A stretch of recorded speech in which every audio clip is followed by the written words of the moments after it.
வணக்கம். செல்வகுமாரின் அறுவடை விவசாயிகள், விதைப்பு மற்றும் பூச்சி விரட்டி அடிக்கும் விவசாயிகள், பல்வேறு பொது பணிகள் மற்றும் அனைத்து பணிகளுக்குமான வானிலை ஆய்வறிக்கை 2025 பிப்ரவரி 10 திங்கட்கிழமை அதிகாலை நிலவர ஆய்வறிக்கை.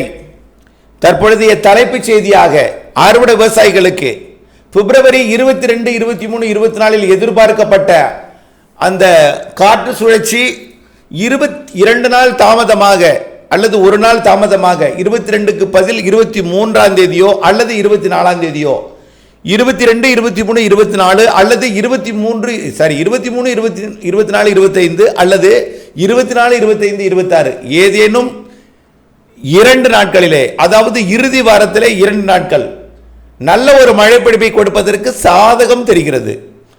அதாவது தற்பொழுது தென்னரை கோலத்தில் இருக்கக்கூடிய 2 வலுவான புயல்கள், சூப்பர் புயல் ஒன்றும் சாதாரண புயல் ஒன்றும், இரண்டாவதாக இருக்கக்கூடிய புயலும் சூப்பர் புயலாகும். ஆகவே இப்பொழுதைய நிலைப்படி ஒரு சாதாரண புயல் ஒரு சூப்பர் புயல் நீடித்துக்கொண்டு ஆஸ்திரேலியா அருகேயும் ஒரு மண்டலம் உருவாகி 3 நிகழ்வுகள் வட அரைக்கோளத்தில் குளிரை தென்னரைக்கோளம் நோக்கி நிலநடுக்கோட்டை தாண்டி இருக்கிற காரணத்தினாலே குளிரலை தமிழ்நாடு ஊடாக பயணிக்கிறது. உயரழுத்தமும் மேலடுக்கில் இருக்கக்கூடிய அழுத்த மிகுந்த காற்றை கீழே இறக்கி மூடு பனிப்பொழிவை ஆங்காங்கே வெவ்வேறு நேரங்களில் நள்ளிரவு, அதிகாலை, காலை என்று வெவ்வேறு நேரங்களில் நாளுக்கு நாள் இடத்துக்கிடம் நகர்ந்து மாற்றி அமைத்துக் கொண்டிருக்கிறது. ஆகவே இதன் அடிப்படையில் இந்த வானிலை தொடரும். பகல் நேர வெப்பநிலை, அதிகபட்ச வெப்பநிலை மதியம் 2:30 மணிக்கு தமிழ்நாட்டில் ஒரு இடத்துல 35 டிகிரி எட்டி கொண்டிருக்கிற நிலையில், ஆனால் இதை தாண்டாது 36 டிகிரி ஓரிரு நாள் போகலாம். ஆனால் அந்த 36 என்பது 96.8 டிகிரி ஃபாரன்ஹீட் ஆகும். உடல் வெப்பமும் வெளி வெப்பமும் சமமாக இருக்கும் என்பதில் உடல் உபாதைக்கு வாய்ப்பு இல்லை, அச்சப்பட வேண்டாம் பிப்ரவரியை பொறுத்த வரைக்கும். ஆனால் தற்பொழுது 2-3 நாட்களாக 35 டிகிரி, 35.2, 35.5 என்று ஒரு நாள் போன நேரத்தில் பல நாட்கள் ஒரு நாள் ஏறி மீண்டும் 35க்கு வந்து 34.5 குறைந்து விட்டது. அதே போல குறைந்தபட்ச வெப்பநிலை இரவு 2:30 மணிக்கு, அதிகாலை 2:30 மணிக்கு பதிவு செய்யக்கூடிய அந்த குறைந்தபட்ச வெப்பநிலை என்பது தற்பொழுது 15.5 இருக்கிறது. ஏற்கனவே மிக குறைந்து 15 இருந்தது, இப்பொழுது 15.5 டிகிரி செல்சியஸ் இருக்கிறது. ஆக இரண்டுக்கும் இடையே வேறுபாடு 19 டிகிரி செல்சியஸ் என்பதை புரிந்து கொள்ள வேண்டும். அதிகபட்ச வெப்பநிலைக்கும் குறைந்தபட்ச வெப்பநிலைக்கும் இது எங்கே பதிவாகிறதுனா ஈரோடு, நாமக்கல் மற்றும் கரூர் மாவட்டத்தை ஒட்டிய காவிரி கரையோரத்தை ஒட்டி பதிவாகிறது. ரைட். அடுத்தபடியாக மழைப்பொழிவை பொறுத்த வரைக்கும் 12, 13, 14 நீண்ட காலத்துக்கு முன்பு சொல்லியிருந்தோம். அது காற்று சுழற்சி முன்னேற விடாமல் இருக்கிறது. இதனால மேகமூட்டம் மட்டும் மிரட்டி கொண்டிருக்கும்னு அது அறிக்கையில் நம்ம சொல்லியிருக்கிறோம். அதன் அடிப்படையில் 12, 13, 14 மட்டும் இலங்கைக்கு, 11, 12, 13 இலங்கைக்கும், தென் தமிழ்நாட்டிற்கு 12, 13, 14 மிரட்டும் மேகம், கருமேகம் சூழ்ந்து மிரட்டுமே தவிர மழைக்கு வாய்ப்பில்லை. டெல்டாவிற்கும் 12, 13, 14 தேதி மிரட்டும் வானம் மட்டும் இருக்கும்.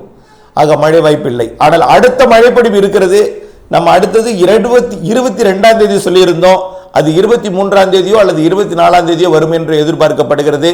காரணம், தற்பொழுது தென்சீன கடற்பகுதியிலிருந்து தாய்லாந்து வளைகுடா வந்திருக்கக்கூடிய அந்த காற்று சுழற்சியும் ஏற்கனவே சுமத்ரா அருகே நீடித்துக் கொண்டிருக்கூடிய காற்று சுழற்சியும் ஒன்றிணைந்து தீவிரமடைந்து சற்று நெருக்கமாக, சற்று வடக்கு, அதாவது சற்று வடக்கே ஏறி இலங்கைக்கு மிக நெருக்கமாக வந்து அமையும் என்று எதிர்பார்க்கப்படுகிறது.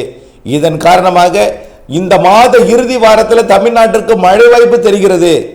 அறுவடைக்கு திட்டமிட்டுக் கொண்டிருப்பவர்கள் 21ஆம் தேதி 22ஆம் தேதிக்குள் அறுவடை செய்துவிட கேட்டுக்கொள்கிறேன். அதற்காக அச்சப்பட வேண்டாம். வானிலை அப்டேட்ஸோட இணைந்திருங்கள். அந்த சிஸ்டம் எப்படி ஏறி வருகிறது, இலங்கைக்கு கண்டிப்பாக மழைப்பொழிவை கொடுக்கும் என்று ஏற்கனவே சொல்லியிருக்கிறோம். 23, 24, 25 அது தூறல் சாரலை கொடுக்கலாம் என்று சொல்லியிருக்கிறோம். அந்த நேரத்தில் அறுவடை செய்பவர்கள் முடிந்தால் முன்கூட்டி அறுவடை செய்திடுங்கள், அல்லது அதற்கு பின் வரக்கூடிய இடைவெளியை பயன்படுத்துங்கள் என்று கேட்டுக்கொள்கிறேன். ஆனால் அதற்கு பின் வரக்கூடிய இடைவெளி என்பது குறைந்த நாட்களாக இருக்கும். முதல்ல மழை பெய்துவிட்டால் அதற்கு பிறகு மாத இறுதி நாட்களிலே மழை உலர்ந்து ஈரம் காய்ந்து அறுவடை செய்வதற்கு கொஞ்சம் பிரச்சனை இருக்கிறது. அதாவது முதிர்ந்த நெல் தானியங்களை 21, 22ஆம் தேதிக்குள் அறுவடை செய்ய அன்போடு கேட்டுக்கொள்கிறேன். இந்த மாத இறுதி வாரத்தில் வரக்கூடிய மழை இன்னும் உறுதிப்படுத்தல, ஆனால் வாய்ப்பு அதிகமாக இருக்கிறது. 10%, 20%, 30% என்பது இப்பொழுது 50%க்கு மேல் மழைக்கு வாய்ப்பு தெரிகிற காரணத்தினாலே 60, 70 என்று போகலாம் வாய்ப்பு.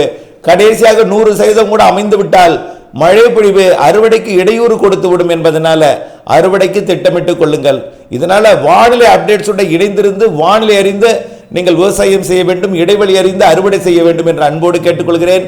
ஆகவே மாத இறுதி வாரத்தில் 23ஆம் தேதியிலிருந்து வரக்கூடிய ஒரு மழை வாய்ப்பு கொடுக்கக்கூடிய காற்று சுழற்சி மிக நெருக்கமாக ஏறி வரும் என்று எதிர்பார்க்கப்படுகிறது.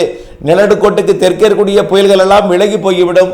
அடுத்த நிகழ்வு ஈர்க்கக்கூடிய நிகழ்வு, கட்டுப்படுத்தும் நிகழ்வு இருக்காது என்பதனால கட்டுப்பாட்டை மீறி அது கட்டுப்படாமல் தமிழ்நாட்டுக்கு நெருக்கமாக வரும் என்று எதிர்பார்க்கப்படுகிறது. இப்படித்தான் நாம் கோடை மழையை கூட நாம் அறிவித்துக் கொண்டிருக்கிறோம். நிலநடுக்கோட்டுக்கு சூரியன் குத்துக்கதிர் வந்ததும் நிகழ்வுகள் உருவாகி தமிழ்நாடு வருவதற்கு சாதகம் இருக்கிற காரணத்தினாலே இப்படித்தான் பிப்ரவரி இறுதி வாரம் போல மார்ச் ஏப்ரல் மே கூடுதல் வாய்ப்பாக அமையும். கண்டிப்பாக ஏப்ரல் மேல வலுவான நிகழ்வுக்கு சாதகம் இருக்குன்னு சொல்லிட்டே இருக்கோம். ஆகவே கோடை மழை இந்த ஆண்டு சிறப்பாக இருக்கிறது என்பதை நீங்கள் புரிந்து கொள்ள வேண்டும். அது மார்ச் ஏப்ரல் மே, மார்ச்சில் கூட சேர்த்துக் கொள்ளலாம். காரணம் பிப்ரவரி மாத இறுதியே வலுவாக தெரிகிற காரணத்தினாலே மார்ச் ஏப்ரலையும் நாம் மார்ச் ஏப்ரல் மே 3 மாதத்தையும் சேர்த்துக் கொள்ளலாம். ஆக மழை வாய்ப்பு கோடையில் இருக்கிறது. கோடையில் மழை இருந்தாலும் வெயிலும் இருக்கும் என்பதை புரிந்து கொள்ள வேண்டும். எல்லா நாளும் மழை பெய்து விடாது. பெரும்பாலான நாட்கள் வெயில் இருந்தாலும் இடையிடையே மழைக்கும் சாதகம் இருக்கிறது. பெய்யக்கூடிய மழை நிகழ்வு மழையாக வலுவாக கனமாக இருக்கும் என்பதையும் நினைவுபடுத்த விரும்புகிறேன். இந்த அறிக்கை அனைவருக்குமே ஏற்றதாக இருக்கும். உப்பள பணிகளுக்கும் இது பொருந்தும், செங்கல் சூளை பணிகளுக்கும் பொருந்தும், அதே போல அறுவடை மற்றும் விதைப்பு பூச்சி விரட்டி அடிப்பவர்களுக்கும் பொருந்தும். ஆக பூச்சி விரட்டி அடிப்பவர்கள் 21ஆம் தேதி வரை அச்சமின்றி பூச்சி விரட்டி அடிக்கலாம். செங்கல் சூளை பணிகளுக்கு 21ஆம் தேதி வரை நீங்கள் தீயிடலாம், கல்லறுக்கலாம்.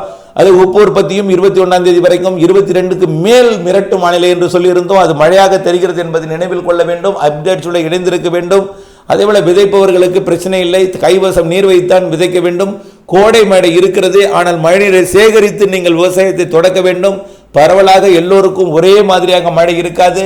அது பருவமழையாகவே இருந்தாலும் ஒரு மாநிலத்தில் ஒரு பக்கம் இருக்கும், ஒரு பக்கம் ஒதுக்கும். அடுத்தடுத்த நிகழ்வு செட் ஆகும் பொழுதுதான் அது மழை பொழிவை தரும். ஆகவே கோடையில் 3 நிகழ்வுகள் இருக்கிறது, 2 நிகழ்வுகள் குறைந்தபட்சம் இருக்கிறது. அந்த கோடை நிகழ்வு மழை பொழிவை தந்தாலும் நாட்கள் நெருங்கும் பொழுதுதான் எந்த இடத்துக்கும் மழை பொழிவு என்பதை தெரியும்.